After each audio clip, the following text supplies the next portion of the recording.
Faz sentido a gente pensar e entender todas as etapas que a nossa mente passa para qualquer mudança que a gente quer fazer na nossa vida.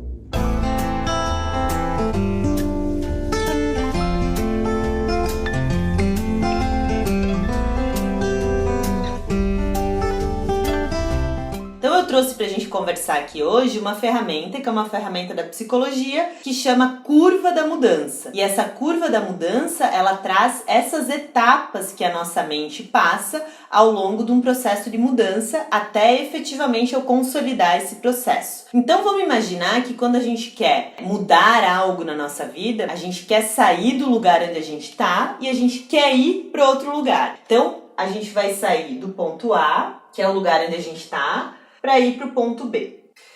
Entretanto, esse caminho do ponto A até o ponto B, ele não é uma linha reta, ele é uma curva. Então, esse caminho, ele funciona mais ou menos assim.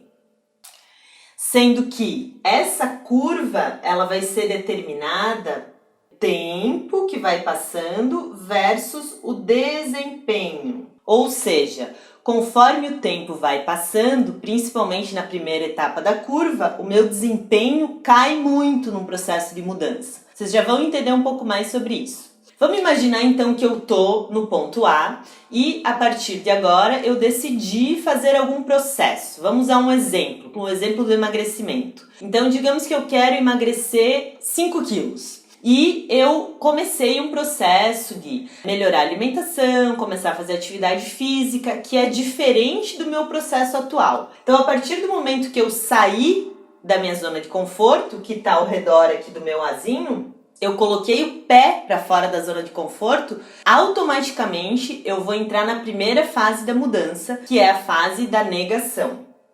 Na fase da negação, a minha mente me conta o seguinte, que não é o momento agora, talvez seja muito difícil, talvez eu não esteja preparado. Então, ela tende a me colocar num processo de mudança em que eu procrastino essa ação, para eu entrar em ação dentro do meu processo. Então, naturalmente, a minha mente me diz, mas quem sabe, né, na semana que vem ou no mês que vem, tem tantos eventos para ir, casamentos, enfim, que tal a gente deixar para a semana que vem? Então, essa é a primeira fase da curva da mudança, ou do processo de mudança. Depois que eu passei da fase da negação, eu vou entrar na segunda fase, que é a raiva ou a frustração. Então, quando eu entendi que o meu processo de mudança precisa acontecer agora e não amanhã nem semana que vem, eu entrei no processo da raiva. Então, naturalmente eu sinto raiva ou frustração das coisas que eu vou precisar fazer. Vamos voltar para o exemplo do emagrecimento. Então, se eu quero emagrecer 5 quilos e eu já entendi que eu preciso fazer isso agora, eu vou ter que preparar alguns alimentos, eu vou ter que me organizar melhor nas minhas rotinas alimentares,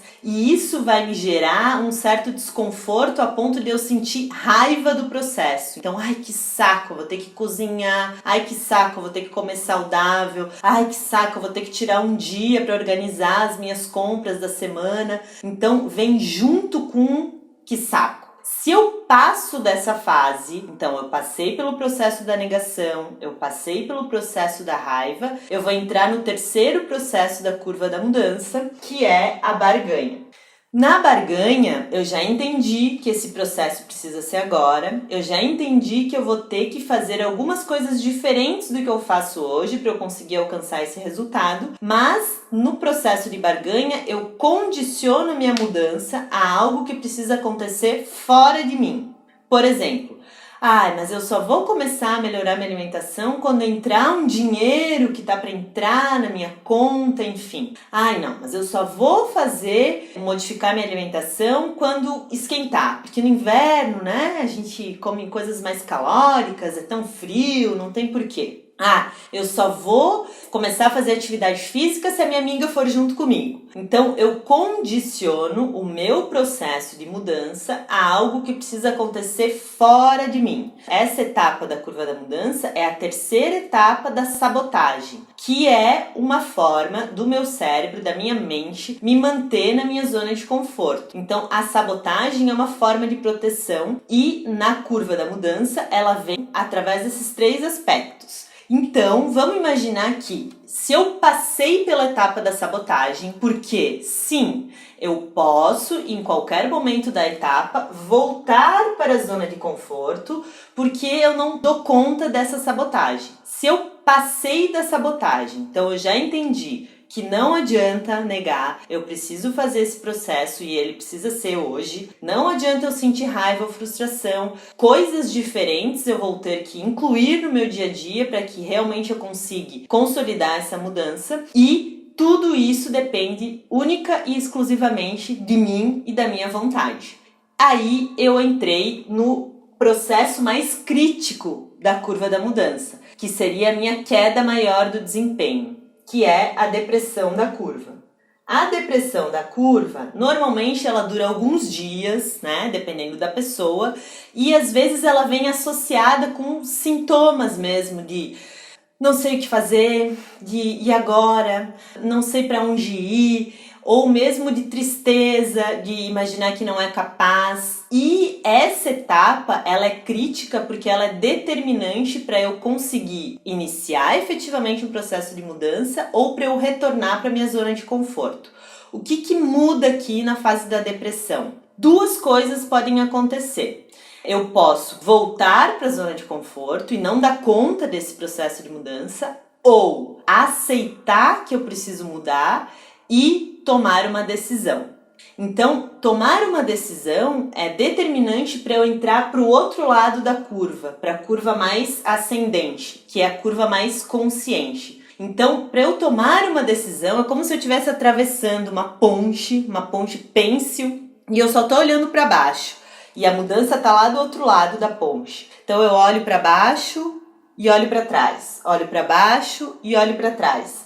Quando eu tomo a decisão, eu queimo a ponte. Então, eu não olho mais para trás e não olho mais para baixo. Então, custe o que custar. Independente do que acontecer, eu vou fazer esse processo. Quando eu tomo a decisão e aceito que eu preciso mudar, eu começo a enxergar as possibilidades. Porque até então, eu não conseguia enxergar como que eu ia fazer esse processo. Eu estava num processo de negação, de raiva, de barganha, e quando eu entrei na depressão eu não conseguia enxergar as possibilidades, porque elas só aparecem para mim quando eu tomo uma decisão. E quando as possibilidades aparecem, eu percebo que eu preciso desenvolver novas habilidades. Então, por exemplo, eu começo a entender que não é tão difícil assim cozinhar as comidas que eu preciso consumir no meu dia a dia. Basta eu fazer combinações inteligentes, usar receitas práticas. Então, quando eu desenvolvo essas habilidades, eu entro em ação na minha mudança efetivamente.